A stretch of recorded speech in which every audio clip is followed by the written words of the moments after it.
And let's get ready to do this.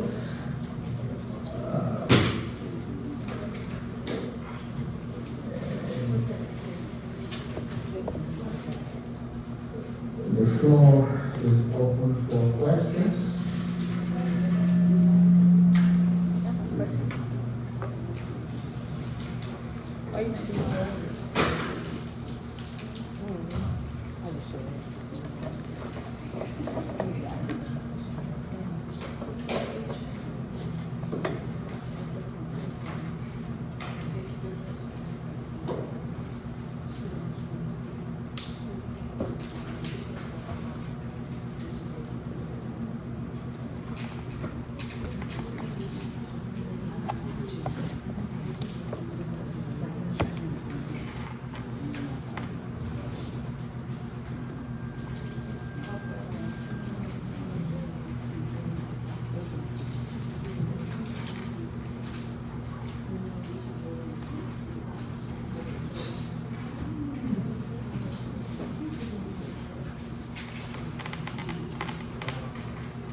I need my copy.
It's like the mic scene.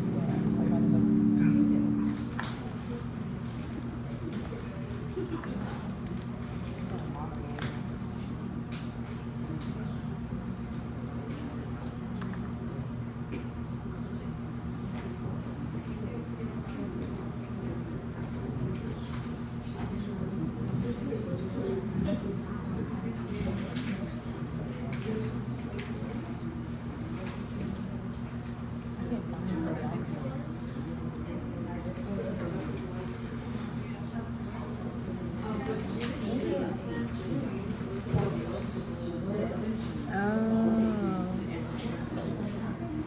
that's a G3 class.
while you're thinking of your questions, we'll just say a word or two about how you approach the questions on the exam. So one, you have an infectious disease. You have an infectious disease within the stem of the question. First thing you want to know is the causative agent. What caused the infection? So if you know the organism, then you classify the organism.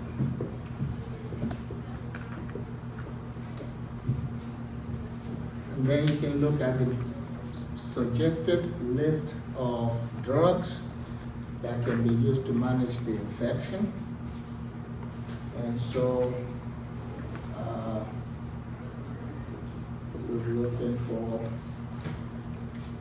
the one within whose spectrum the organism falls. So that's a systematic approach to answering those questions. And that's why overall how we came to this point.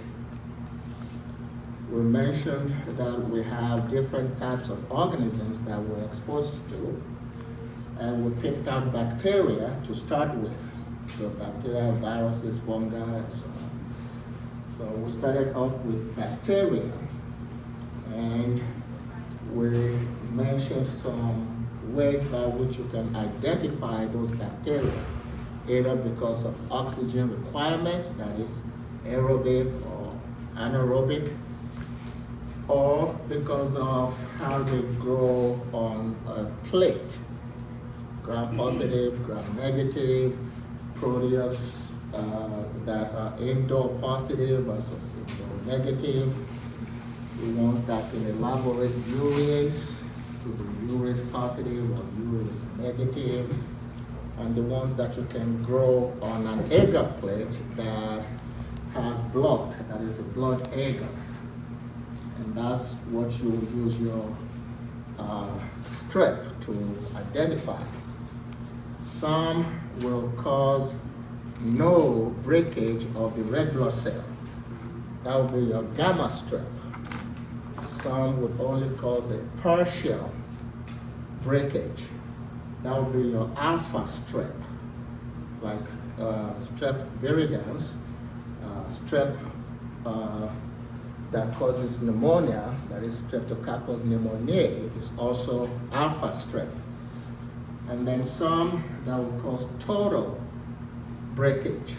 Those are your beta strep, beta hemolytic streps. And for the beta hemolytic streps, you can use the antigen on the surface of that organism to group them. So you will have group A, beta hemolytic strep, which is your Streptococcus pyogenes. You will have group B, beta hemolytic strep, Agar lactae, and you can have group D, beta hemolytic strep, which will be your Streptococcus faecalis. So we're going to identify the organisms based on that. Those that will grow on McConkey agar would only be gram-negatives. And then for the drugs that you use for those infections, we started with the ones that would affect the cell wall synthesis. We said cell wall synthesis would occur in 3 stages, 1, 2, and 3. The stage 1 inhibitors, we mentioned your cycloserine and your phosphomycin. Stage 2 inhibitors, we went to vancomycin and its derivatives, including teicoplanin. And we talked about bacitracin. And the third agent we mentioned was ristocetin, which we said is too toxic for human use, but it's used diagnostically. And then we moved to agents that would affect the third stage of cell wall synthesis. And those would be your beta-lactams. So penicillins, cephalosporins, monopenams, and carbapenems. And that's how we arrived at this point of cerebration. You're not celebrating. Yes. Yes.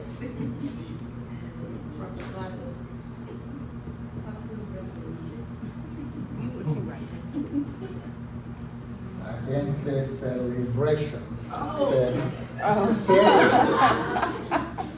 So let me write it down. okay. All right. So now the floor is open for questions. Can you give us more information about the similarity characteristic?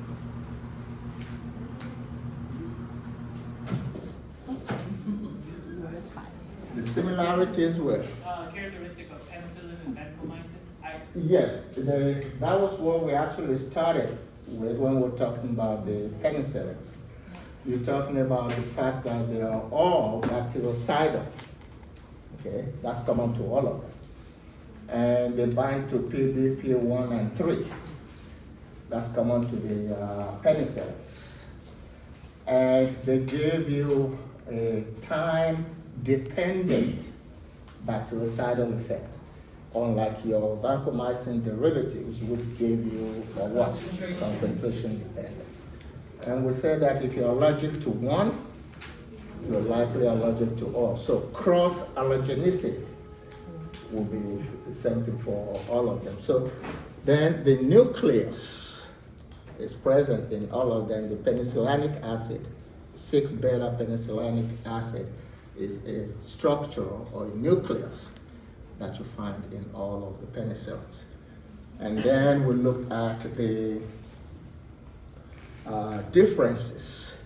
We say they will be different in terms of spectrum, in terms of plasma protein binding, in terms of resistance to penicillinase, and in terms of resistance to gastric acid. And based on the differences, we classify or subclassified the penicillins into 4 groups. The benzyl penicillins, those are the parent compounds, then the PRPs, then your aminopenicillins or ampicillins, and then your ESPs. So that's how we broke them down. You're welcome.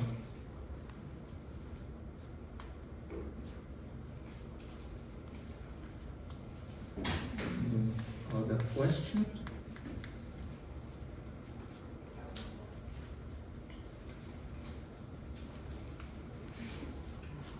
Another one, for the use of meningitis for the cephalosporin, We didn't get to it. We just listed it. We didn't have the time to address it.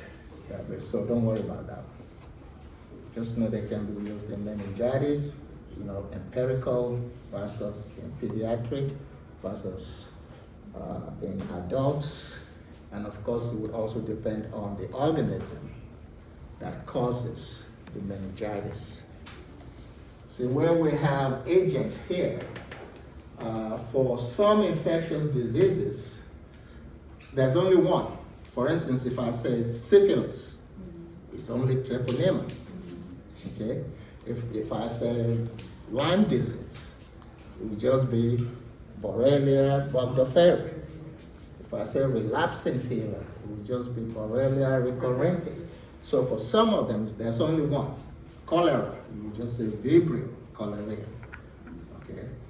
And for some of them, you can actually have a major agent that causes it. So that if the patient comes in, you don't know the exact causative agent, you have not done a CNS, culture and sensitivity, but the signs and symptoms suggest urinary tract infection, you would think of treating E. coli first, because 70 to 85% of your UTIs are caused by E. coli. But for some conditions, you cannot tell unless you do a CNS or you send it to the lab. For instance, if you say meningitis, there are many organisms that can cause meningitis. Pneumonia would be another example. Okay, if you say otitis media, you have at least 3 major agents that can cause otitis media, like Moraxella, H. flu, Streptococcus pneumoniae. Those are the main 3. So it depends on the particular infectious disease. Any other question?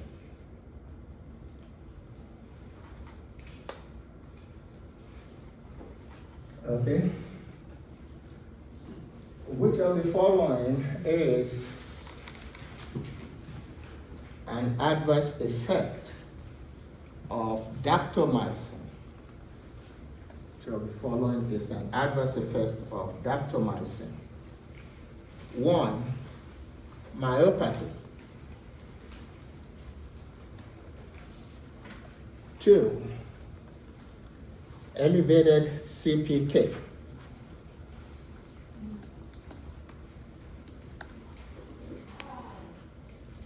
3, hyperkalemia.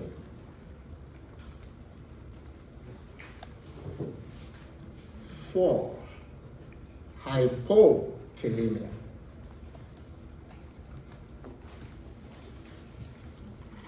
And 5, eosinophilic pneumonia.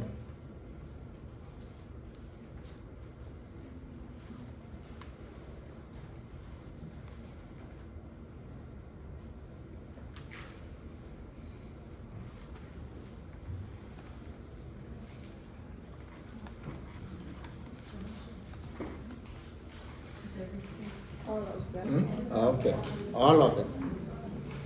All of them.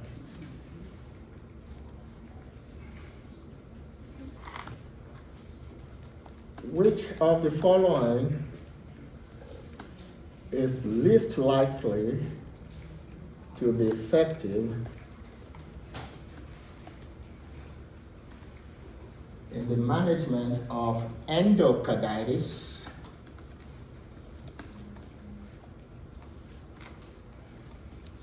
caused by VRE?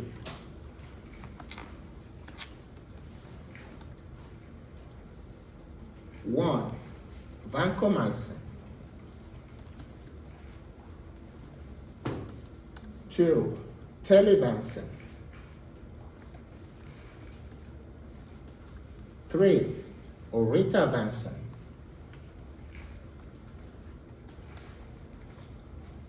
4, dalbavancin.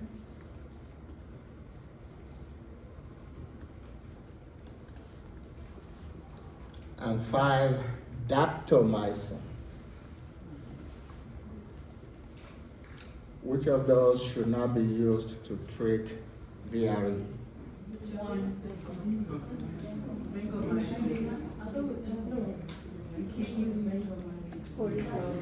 Which ones?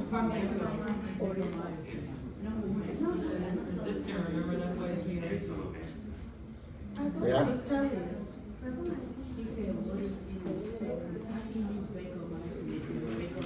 So the answer is Telavancin. 1 and 2. Oh, it's more than one? I didn't know so. So is it so? If it's vancomycin resistant, of course you cannot use vanco.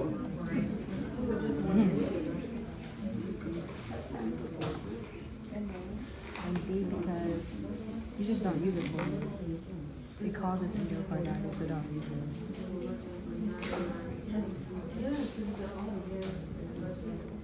It's an A and B. Staying with that group, which of the following is least likely to be a common characteristic of vancomycin derivatives that are glycopeptides?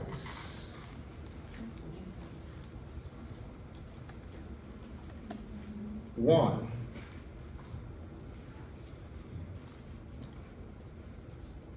thrombosis.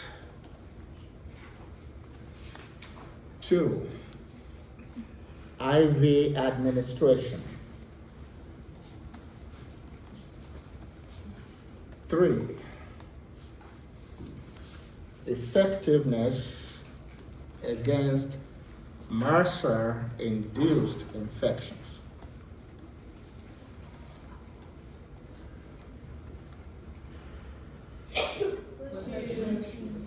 Four, long half-lives. And five, QD administration. Okay, that's the answer. Because they produce what? Hemorrhagic episodes. Okay.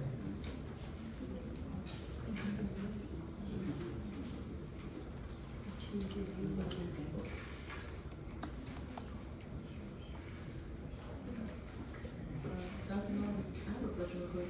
So, the glycopeptide, is that for all of the derivatives or just Dr.Mo?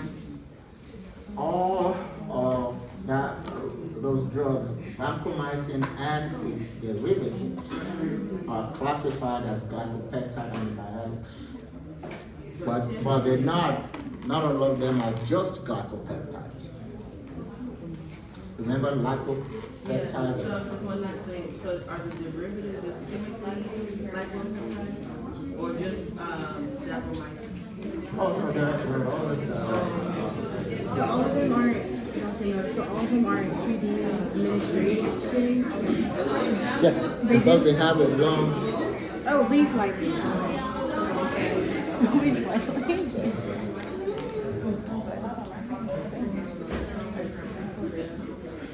I'm not. It's not connecting.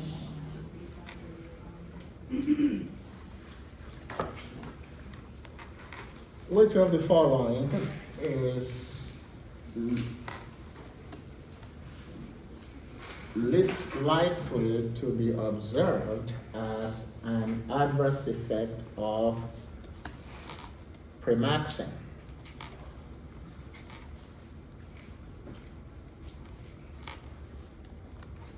One, supra-infection.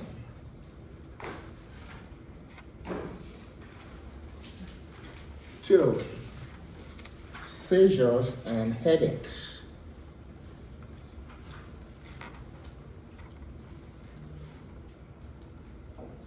Three, insomnia and somnolence.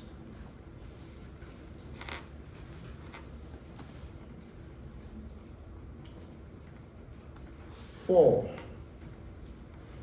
pneumonia.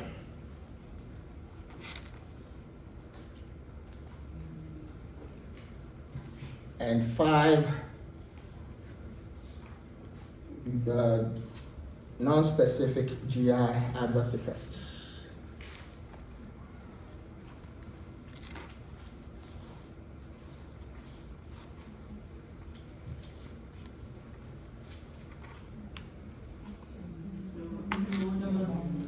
Okay, pneumonia.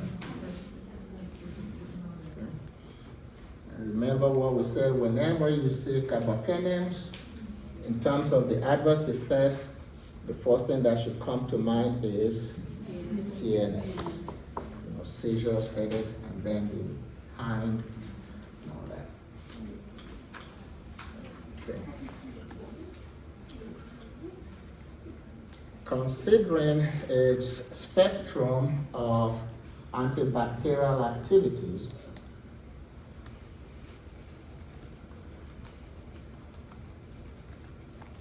aztreonam, that's azactam,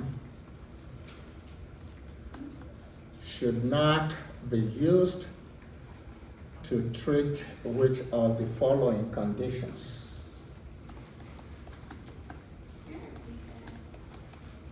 Considering its spectrum of antibacterial activity, azactam or aztreonam should not be used to treat which of the following conditions? 1. Pneumonia caused by Pseudomonas aeruginosa.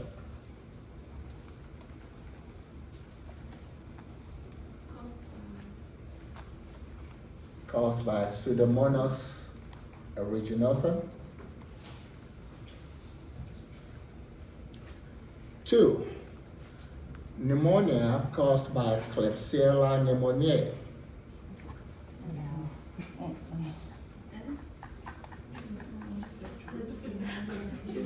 You know we don't know how to spell like you, Doctor. Huh? You know we don't know how to spell like you. Off the grid like that. I think I'm spelling it. I spelled it so wrong.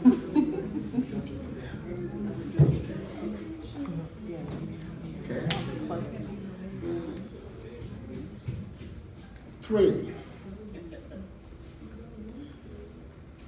Meningitis caused by Staphylococcus aureus.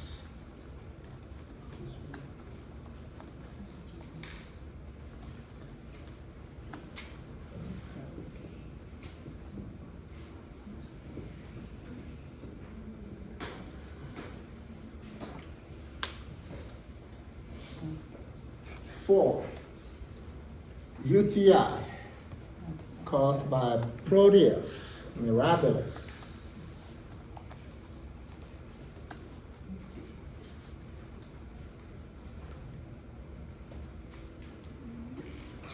And 5,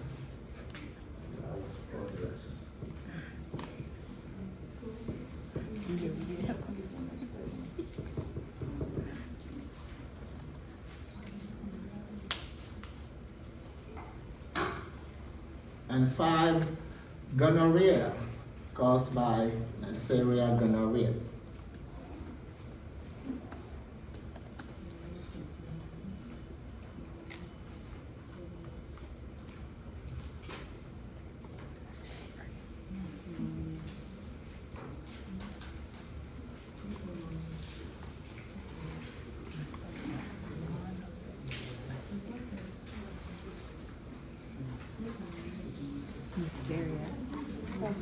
Neisseria, right? Gonorrhea. You said Neisseria, gonorrhea? Can we just say for exactum, can we just say for exactum, it just comes gram negative, and we just take out staph aureus?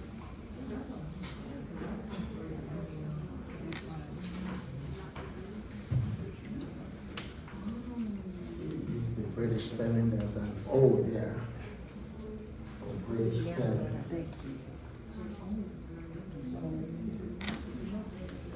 That's the version I would. I think.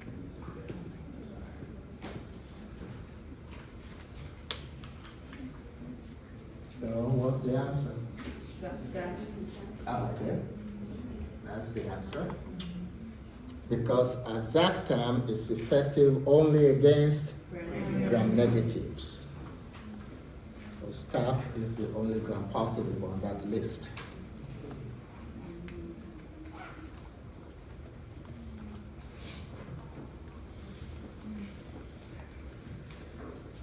I have a question.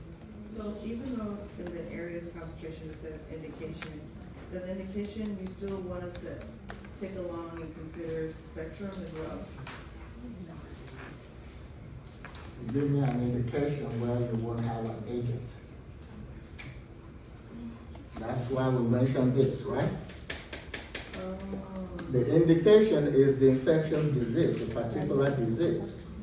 But how would you know if the drug can be used in that condition? You have to know the organism that caused the disease. So basically, you need to know. Right.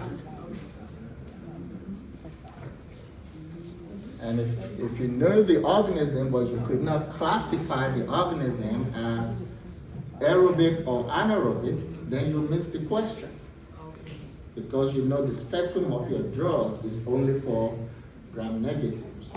That's why I say just follow that stepwise approach.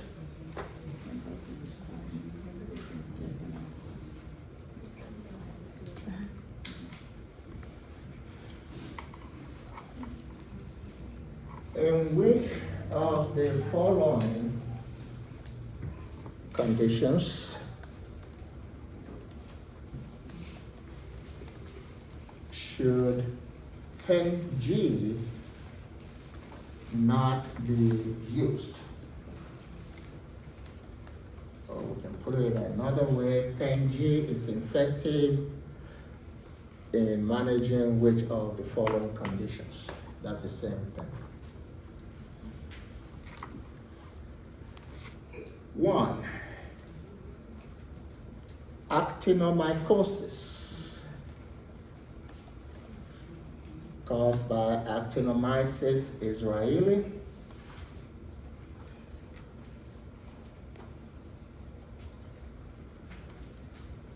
2. UTI, caused by E. coli.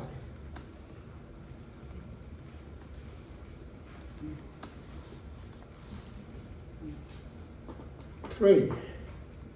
Diphtheria, caused by Corynebacterium diphtheriae.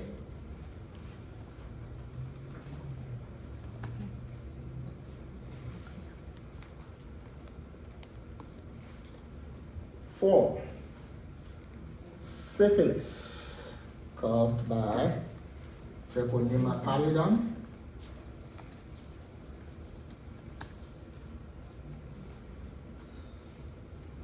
5. Pharyngitis, caused by Streptococcus pneumoniae.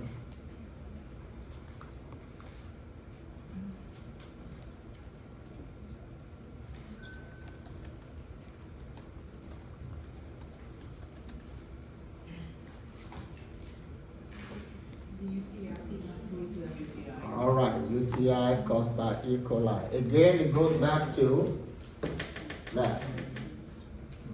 You know the infectious disease was given, you know the causative agent. Does that causative agent fall into the spectrum of the drug that you were given? Okay. And you know that E. coli does not fall into Pen-G's spectrum.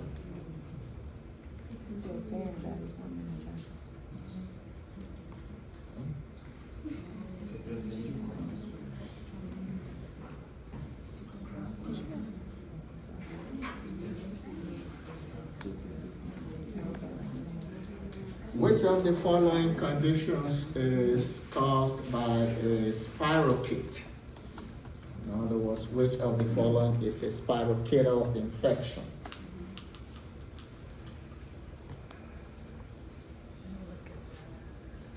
1. Relapsing fever.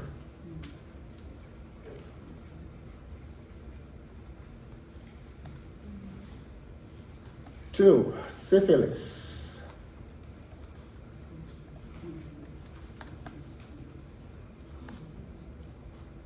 3. Trench mouth.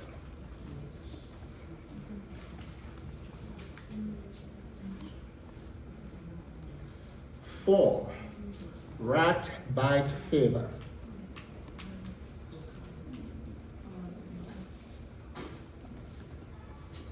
5. Wales disease.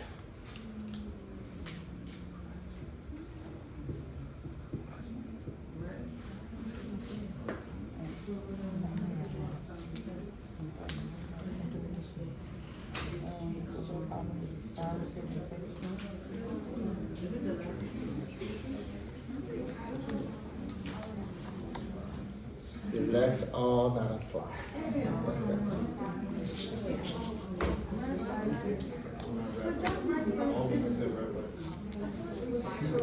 I felt it's like a human body. It wasn't a rat fight. All of them were rats. All of them, Extreme rats. what causes rat fight fever? Strep back. What if I say streptobacillus moniliformis? Okay, now we know that's not certain. See, that's why I was kind of confused. No, like the other one is S, and there's one that's not S. I thought beryllium is minor with S. Or am I saying it wrong? It's just a different part of the world. Remember when we talked about Ho Chi Minh City? Yeah. Uh-huh. I thought that was a spiral kit. Okay. That's in the old Vietnam. Well, what about in New York, New York? Oh, so yeah, that's bad. Oh, it is rat. So the answer is Rat It's rat fight. It's trench. Rat CD. okay. She has the answer. All of them. What's the causative agent of Wills disease? Where's Will? You said, every diagnostic from, Leptospirosis. Is Will's disease? So, leptospira is a spirochete. so do we still consider rat fight fever as Rat fight fever is caused by what? Streptobacillus moniliformis. That's a spirochete. Okay. Spirillum minor is a spirochete. I'm a remember all this. Yes, all. Yeah. I'm about to add it. It's just spirillum minor is the causative agent in the Far East. Yes. Streptobacillus moniliformis is the causative agent in the West. And you know that treponema is a spirochete, so that's for syphilis. And trench mouth is caused by gingival stomatitis is the clinical name, but it's caused by what? You don't remember Vincenti and Bucale? Oh, yes, all the three names I got to. Yeah, treponema. So it's still treponema Vincenti, treponema Bucale. Only got It's three still trench. spiral. 1, 2. Let me refresh. Oh, there it goes. Okay. There we go. That's cute. Which of the following is most likely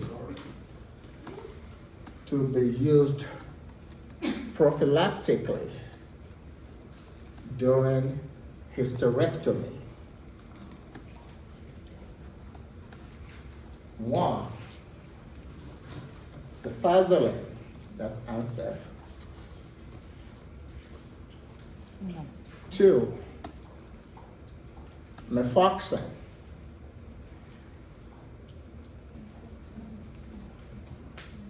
3, zepazone.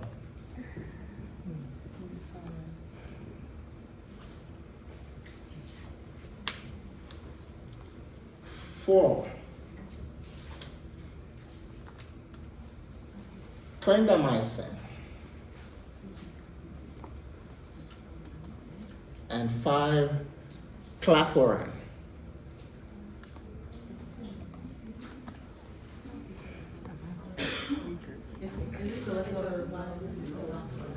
Yeah, let's just say which of those would you use prophylactically during hysterectomy? So we won't say most likely. Which of those can be used prophylactically during hysterectomy. Ancestry and Mopoxen. I think it's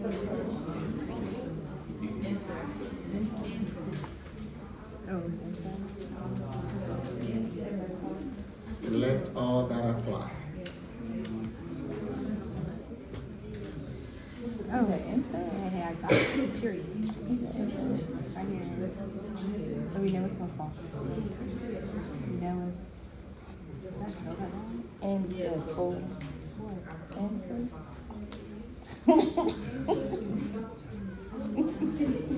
Go to the body. So it's ancestral. That's the okay. One in A and B. Clindamycin. You said clindamycin, right? So it's clindamycin, naproxen, Sincel. Now here, we use so it's A here. What about That's done? No. For hysterectomy, you know you have 3 cephalosporins, right? Okay. What's my friend? One of them is a cephalosporin, the other 2 are cephamycins, right? Okay. So everybody knows about ANSEF. So what are the 2 cephamycins that you can use prophylactically?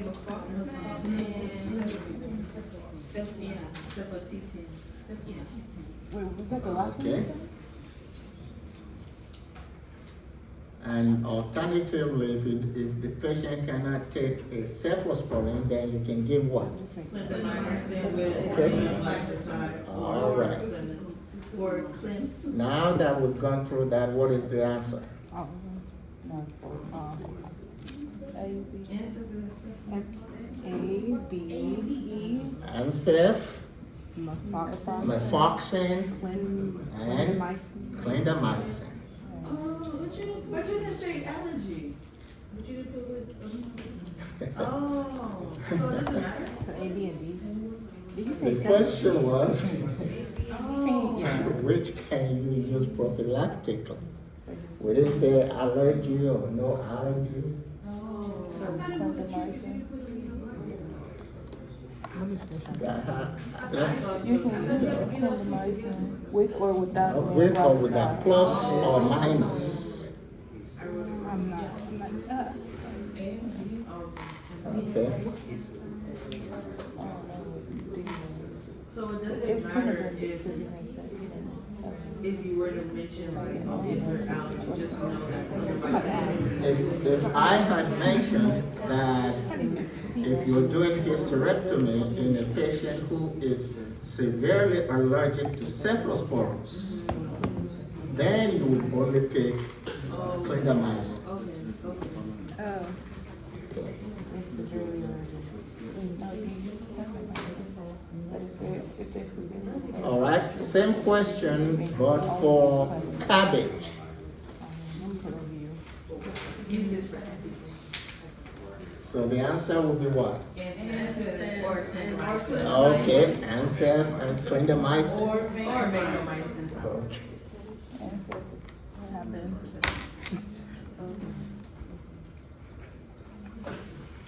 Wait, sorry, Dr. Mo. Can you just run that back one more time? Cabbage. So for cabbage, you know it's ANSEF. Yeah.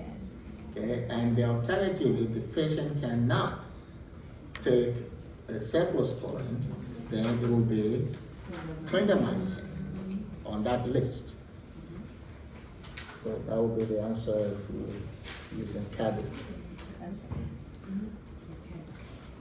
Which of the following is implicated in diabetic foot infections? Which of the following is implicated in diabetic foot infections?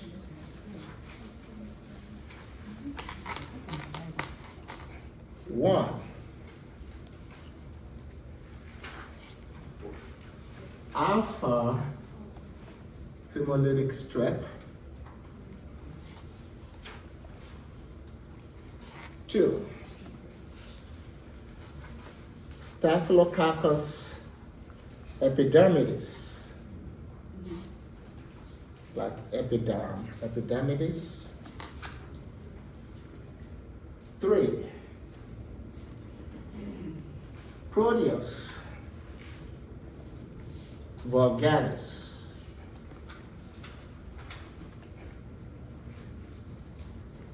4, Pseudomonas aeruginosa.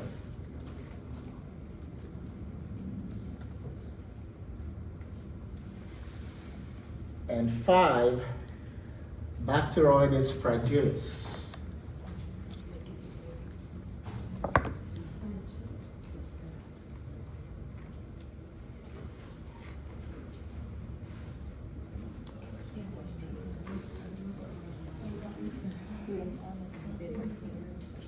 It's got food right here.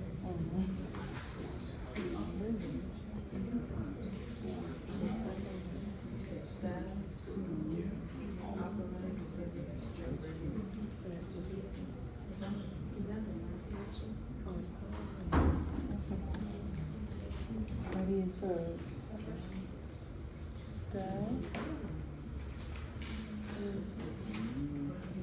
Pseudomonas is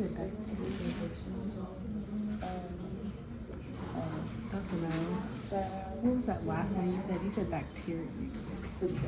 Okay, it's all of them.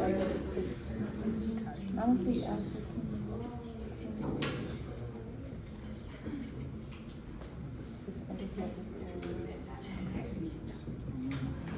Thank you. So it is that. It's Pseudomonas. So the answer is all of them. Yes. How can we I don't see African. categorize, like, can we say only graduates? Alpha hemolytic No, you cannot say that. or strep. No, you cannot say that. If you just say gram-negative error, It's just for each species. then you can say spread cake. You got that?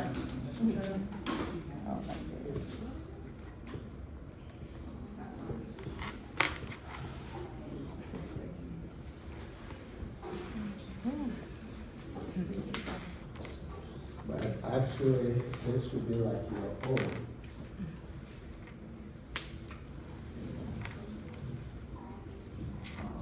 The way I do it, I just use a capital E here. See? Okay. Those Proteus, E. coli, Pseudomonas aeruginosa, Klebsiella, those can be involved in here. So you have your staph and strep, and then you can have your prep K, and then you go to the anaerobes.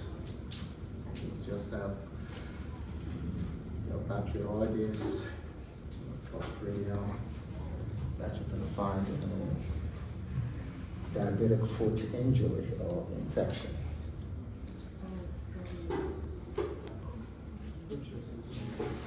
Okay. So which of the following can you use to treat that condition? That is DFI, diabetic foot infection. DFI, diabetic foot infection. 1, Maxipin.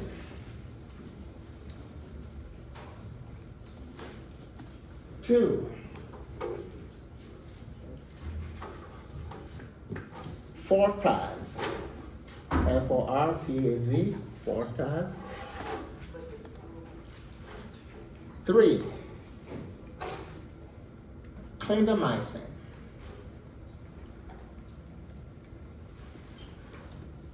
4, Flagyl, is metronidazole. And 5, Zosing.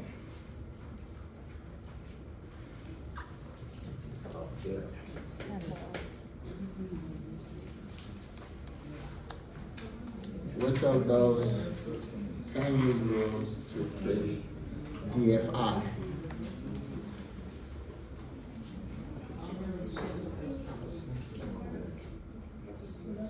If you select all those songs, Is it what?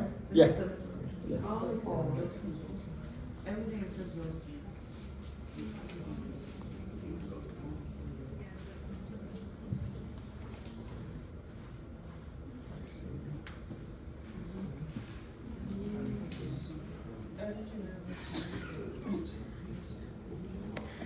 Said everything?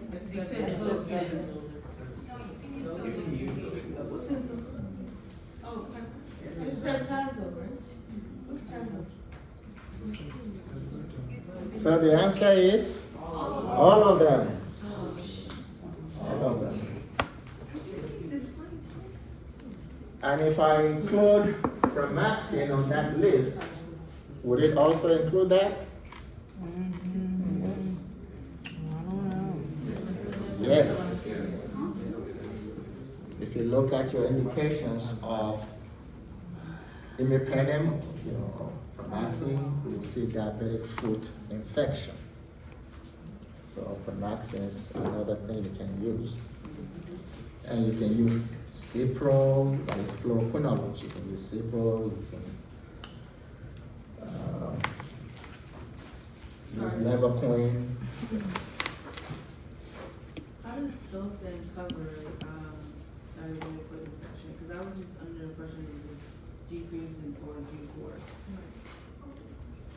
Zosyn is not a G anything. Yeah, so like I guess I wrote it wrong, so I was like trying to understand like how Zosyn. It's your ESP, Theracillin. It's an ESP, so it will cover your gram-positives too.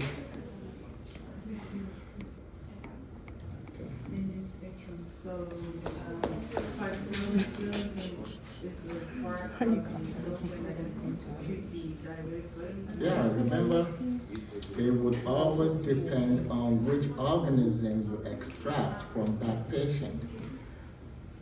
So, for instance, if it's Pseudomonas, among all of those drugs that we mentioned, Fortas will be the one you will pick.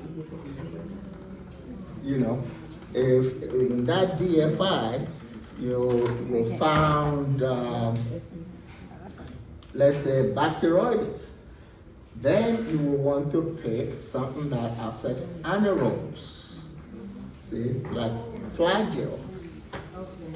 So again, it always depends on the causative agent, the organism you are able to get from that infection.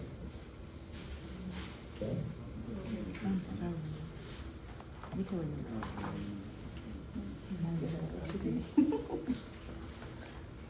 Okay, let's do a little microbiology here.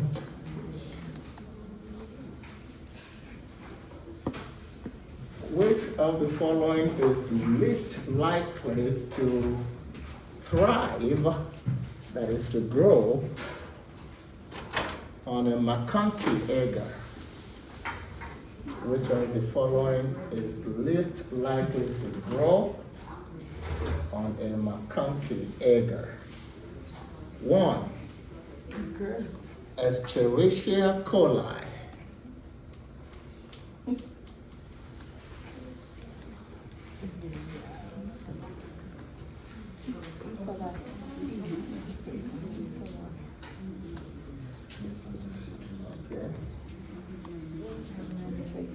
1, Escherichia coli. 2, Klebsiella pneumoniae.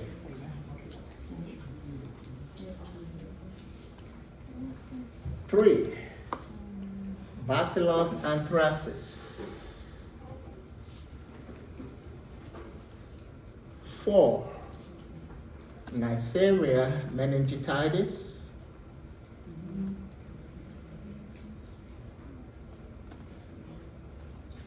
5, Campylobacter jejuni.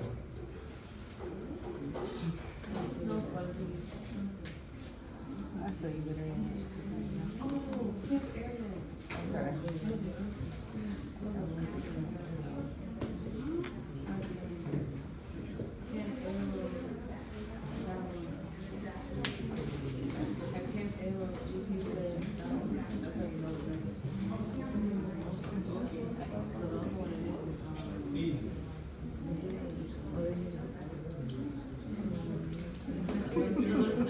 So what's the answer?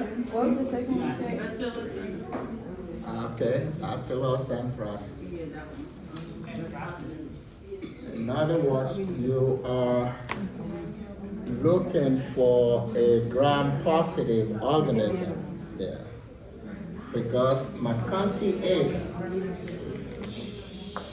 only gram-negatives will grow on a McConkey agar.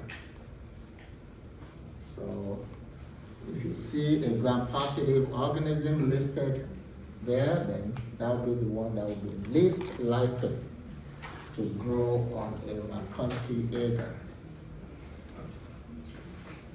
Okay.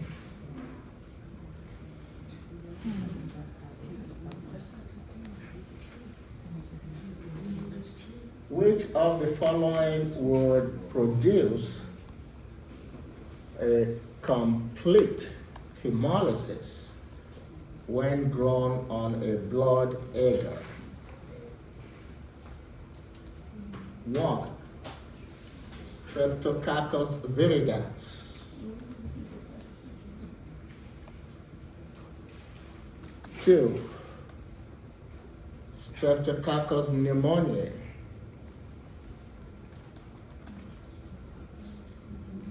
3.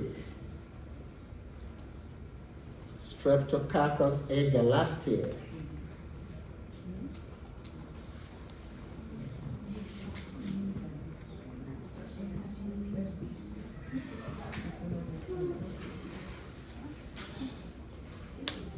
4. Streptococcus faecalis.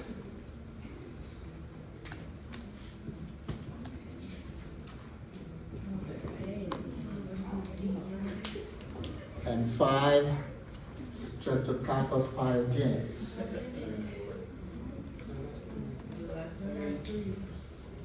Okay, the last 3. Those are the ones that will give you complete hemolysis when grown on a blood agar. Most of them died.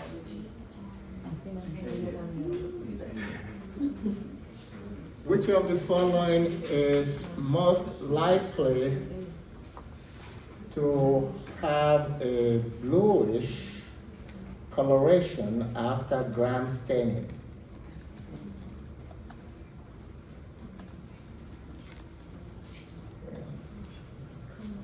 One, Listeria monocytogenes.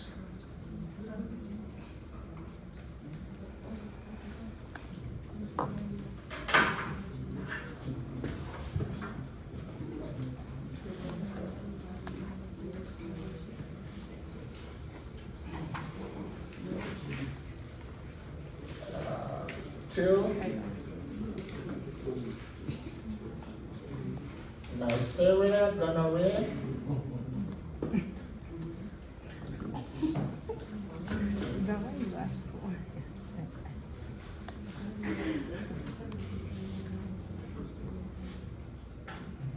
3,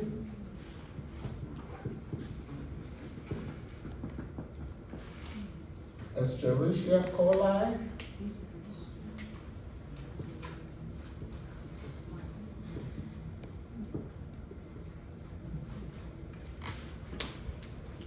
4, Streptobacillus moniliformis.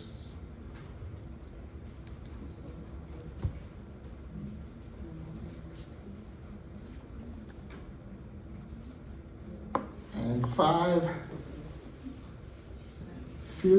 Fusobacterium nucleatum.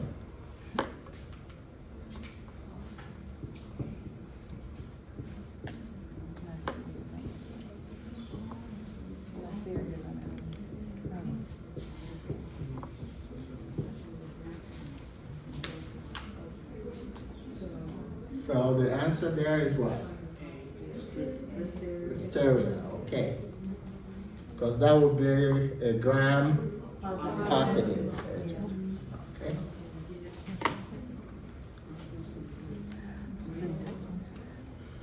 And which of the following statements about Zell-Nielsen staining method is false?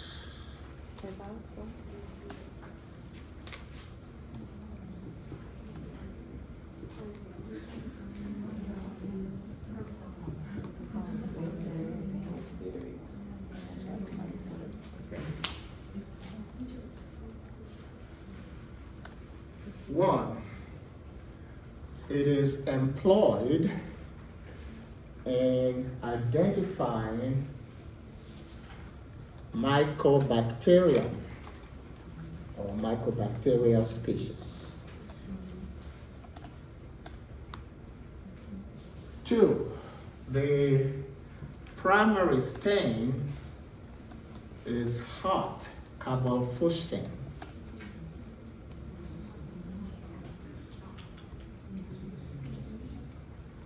Three, the decolorizer is ethyl alcohol.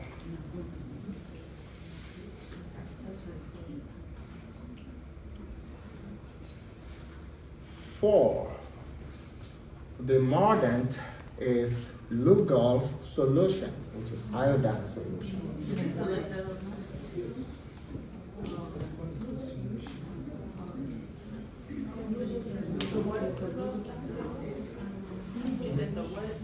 The mordant.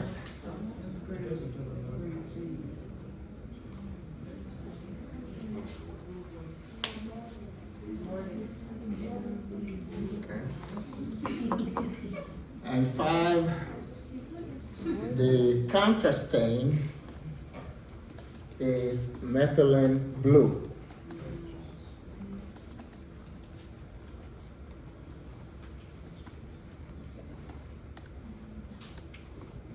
So which of those statements about Zell-Nielsen staining method will be false?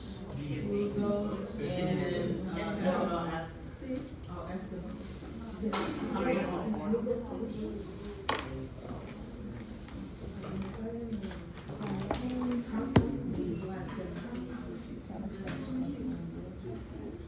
Okay. So we know there's no mordant in Zell-Nielsen, so that will be false.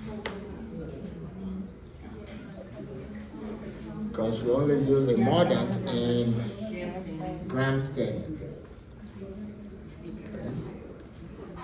And we know that the other name for Zell-Nielsen is acid-fast staining. So the decolorizer is acid alcohol, not ethyl alcohol. Because of the acid.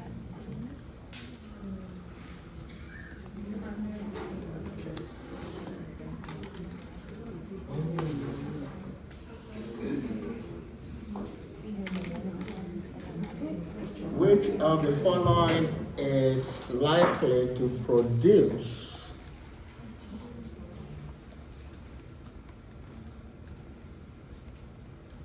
alcohol intolerance?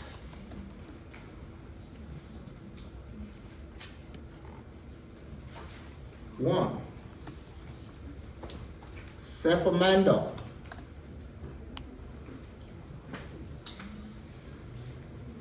Two, cefmetazole.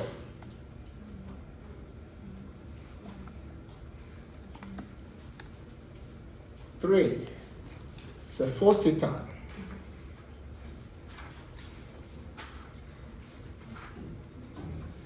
Four, ceftriaxone.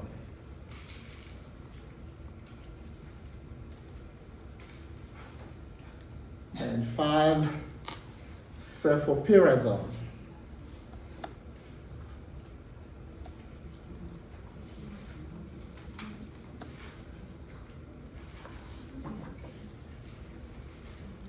which of those should not be administered concurrently with alcohol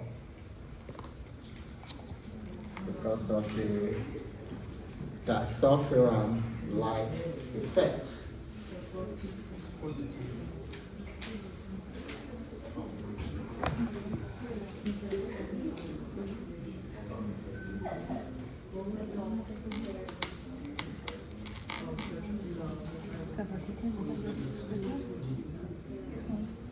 So the answer is?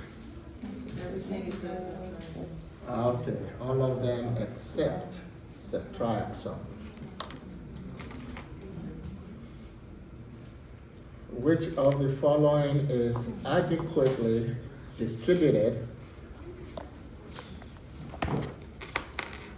into the cerebrospinal fluid?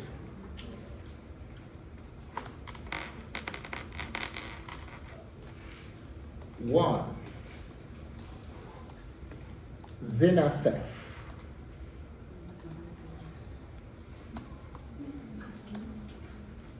Two, Rosefin.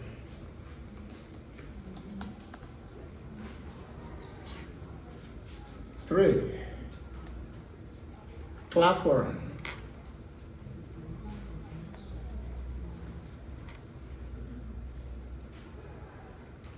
Four, Maxipin.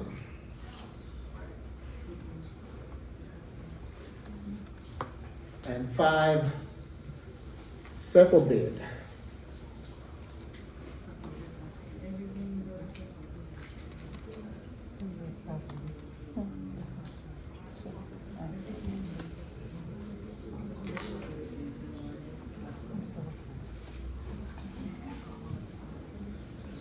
So the answer is?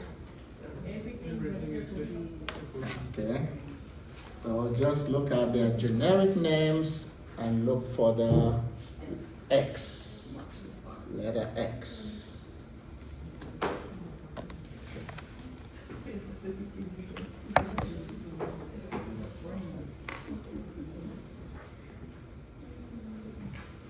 Which of the following is administered orally?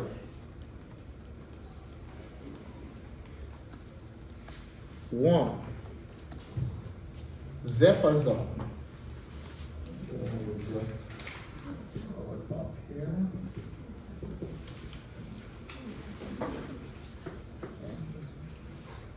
Zefazone. Two, Ceftin.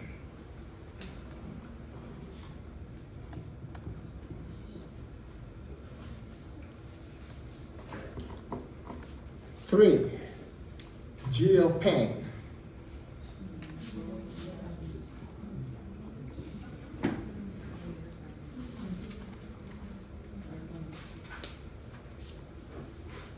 Four, Geocillin.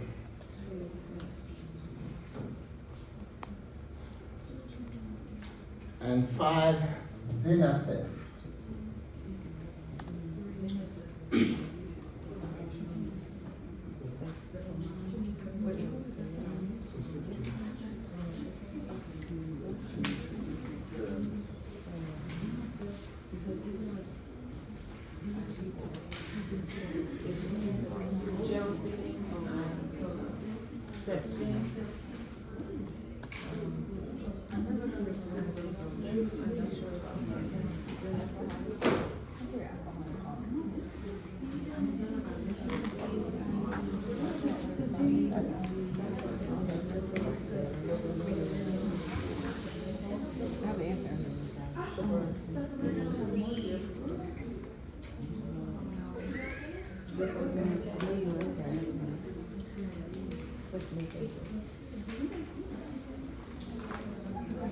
The answer is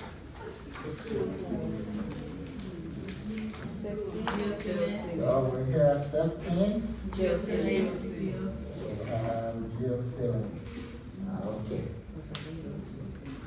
So Geopen is the parenteral form of carbonicillin.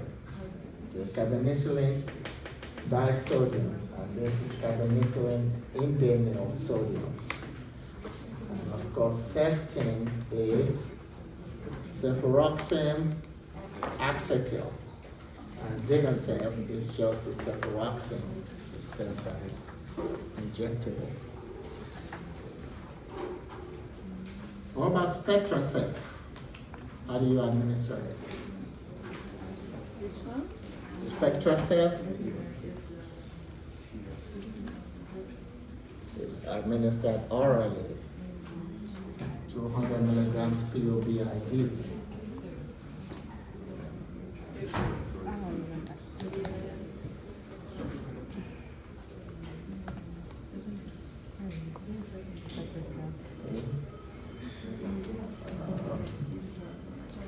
So before we get to the list here, let's do interactions with PEN-G or PEN-VK. Okay. Which of the following statements would be incorrect? That is false. A concurrent administration of PEN-VK and canagliflozin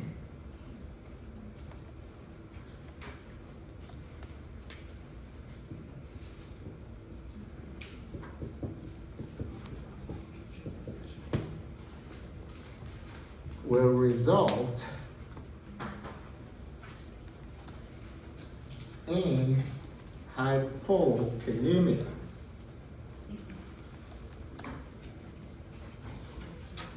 Two, PEN-VK with Benamide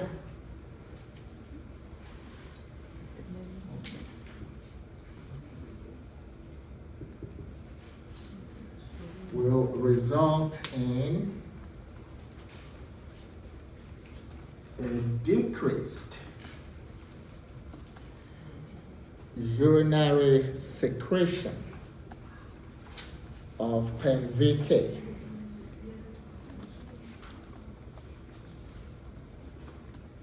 Number three, PEN-VK concurrently with erythromycin will result in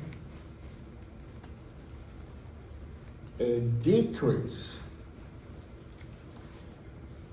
in the effectiveness of PEN-VK.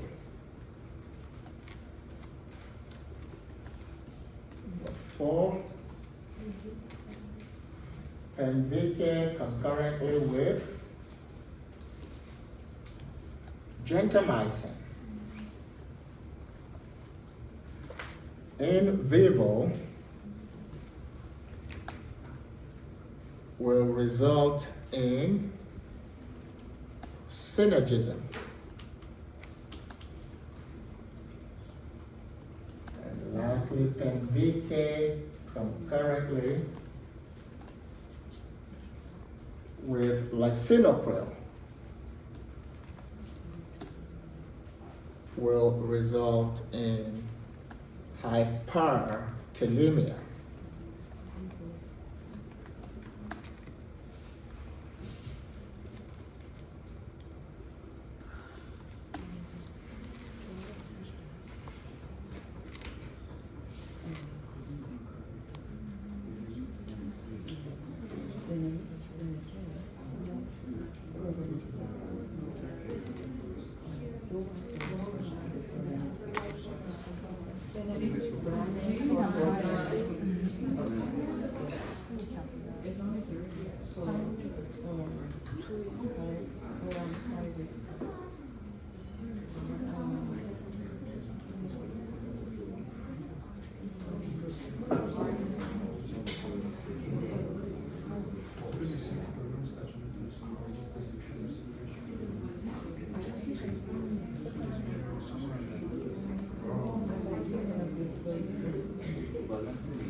Okay, that's the answer.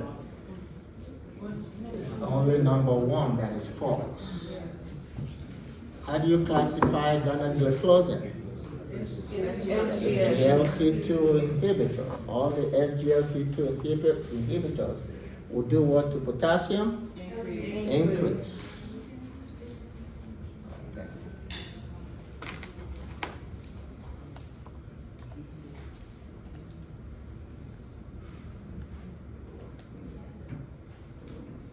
Considering its spectrum of antibacterial activity,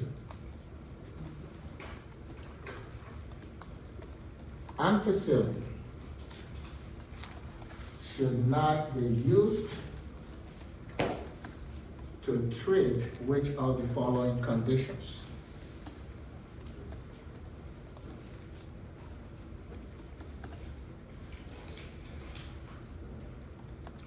Typhoid fever caused by Salmonella typhosa,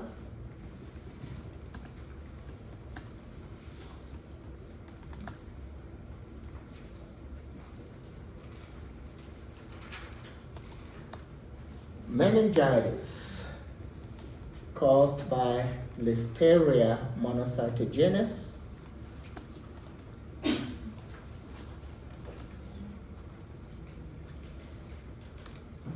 nocardiosis caused by Nocardia asteroides,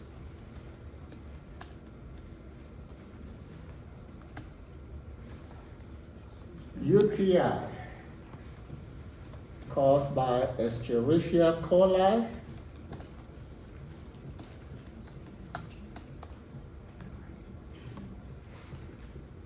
anthrax caused by Bacillus anthracis.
Huh? Okay, that's the answer. Bacillus anthracis is not in the spectrum of your ampicillin.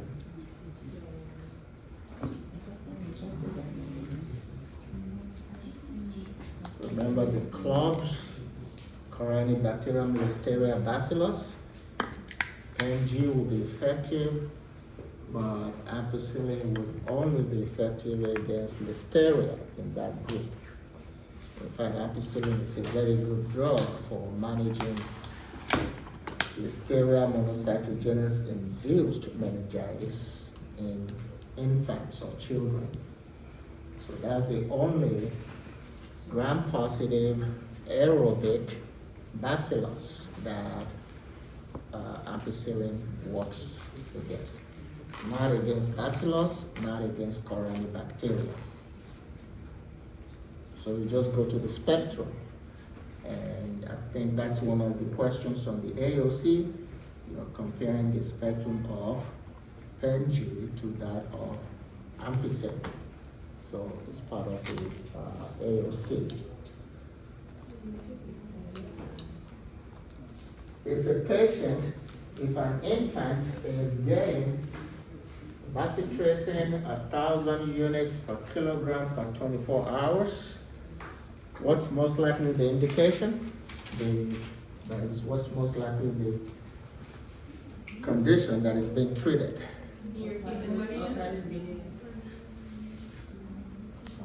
IM. It will be what? Bacitracin 1,000 units per kilogram per 24 hours intramuscularly. In an infant. No. Stop. I thought it was alternative. It will be what? Oh, emphysema. Not emphysema. Pneumonia. Empyema. Oh, Empyema is different from emphysema. oh, Okay. emphysema. Empyema. So pneumonia too.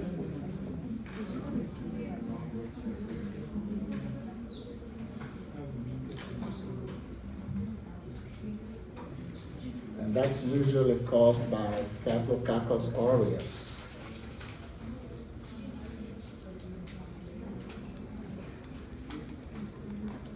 And bacitracin is useful in treating which of the following conditions? 1. Furunculosis. 2. Pyoderma.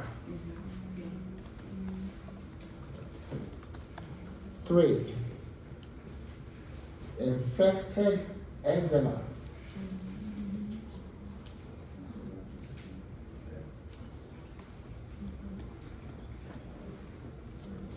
4. Cellulitis. And 5. Carbuncles caused by staph. Everything is cellulitis.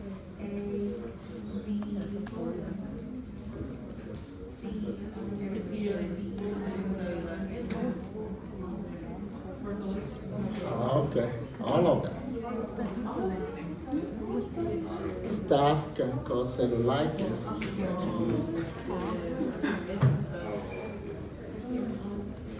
All right, so let's finish up with ABC.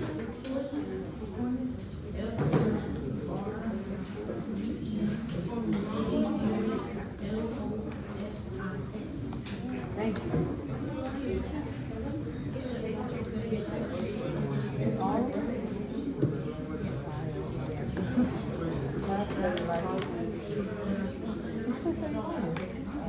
I'm gonna find it.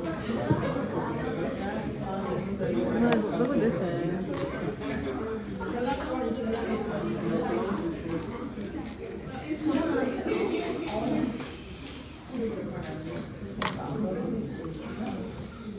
Okay. Group A. Group A will be content. What do we have in Zosyn? Penicillin, Tazobactam.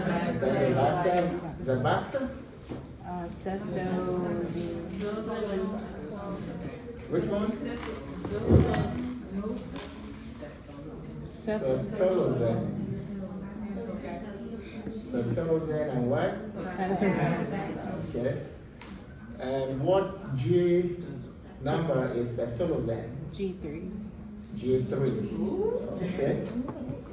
Recabro.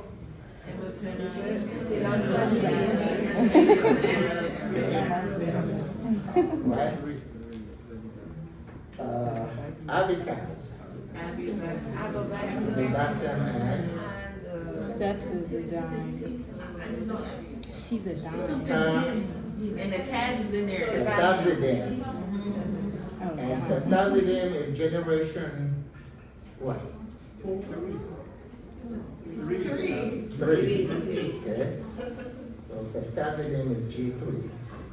Remember we said that's the best cephalosporin against Pseudomonas. Cordyceps ointment. PNHB. the hydrocortisone, and concentration at the end. Okay, and how does that differ from the corresponding suspension? Without Without bacitracin, okay.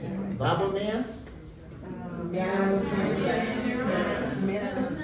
It's half vascular and immune. And meropenem, okay.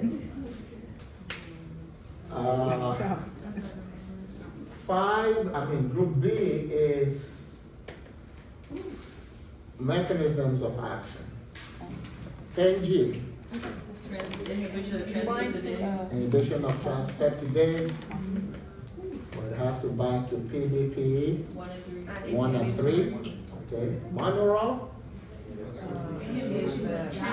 Pyruval transfer. pyruvate transferase. Okay. Vancomycin binds to what? Dealanine terminus. Okay. Promaxin. Is that the one? It's 3. It starts with a D. D something 1. Inhibition of what? D something 1. Somebody say 1. D something 1. Dehydropeptidase. Yes, 1. So you inhibit the hydropeptidase, then you inhibit what? Penicillinase, Okay. and then you inhibit Transpeptidase. transpeptidase. That's 3. Okay. 2A. 2A, okay. And cycloserine, Synthase. dealanine synthase. Okay. Group C. Natural sources, because they are true antibiotics. Where did you get vancomycin from? Streptomyces orientalis. Bacitracin, subtilis, okay, Bacillus subtilis. The cephamycins.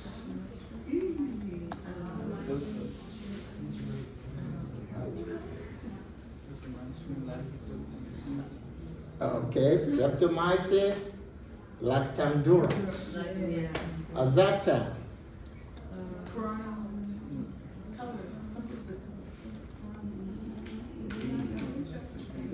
color, chromo, Chroma, yeah. This is something the color I see it. chromobacterium, violacea, okay. Teicoplanin, actinoplanus, Teichomycetes, okay.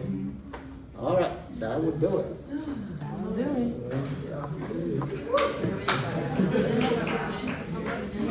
I got it. Oh, Dr. How many questions coming from your part? 35. How many is that? Yeah. How long is the exam? Yeah.